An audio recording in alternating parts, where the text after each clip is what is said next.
so guys गाडीको engine चाहिँ कतिलाई थाहा नहुनसक्छ होइन कस्तो हुन्छ भनेर गाडीभित्रको इन्जिन भनेको चाहिँ मेन यस्तो हुन्छ होइन योलाई चाहिँ पिस्टन भन्छ होइन यही नै हो यो नै तलमाथि गर्ने हो होइन खासमा यो तलमाथि चाहिँ कसरी गर्छ भनेदेखि होइन यो चाहिँ मेन रिजेलको भनौँ न गाडीमा हाल्ने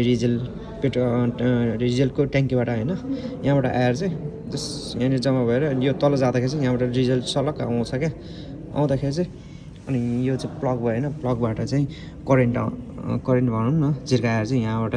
चाहिँ यो खोल्छ क्या खोल्ने बेला चाहिँ झिर्का आएर चाहिँ यहाँ जस्ट आगो बल्छ होइन आगो बलेको चाहिँ सबै चाहिँ होइन यताबाटै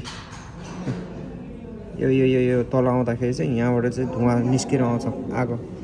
आगो भनौँ धुवा भनौँ होइन यहाँबाट निस्केर चाहिँ अनि साइलेन्सर पाइपमा हुँदै यहाँबाट साइलेन्सर पाइप जोड्या हुन्छ यहाँबाट निस्केर जान्छ धुवा भएर त्यसपछि त्यो यो घुमेपछि यहाँ बेल घुम्छ बेल घुमेपछि मेन भनेको यसको क्र्याङ्क स्याफ्ट भन्छ होइन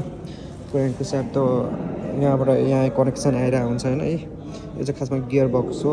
यहाँनिर चाहिँ क्लच प्लेयर हुन्छ होइन क्लच प्लेयर भनेको यहाँनिर हुन्छ अनि गियर बक्स हाल्यो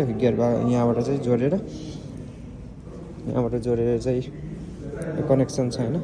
यो कनेक्सनबाट चाहिँ अनि यता पछाडि टायरमा जान्छ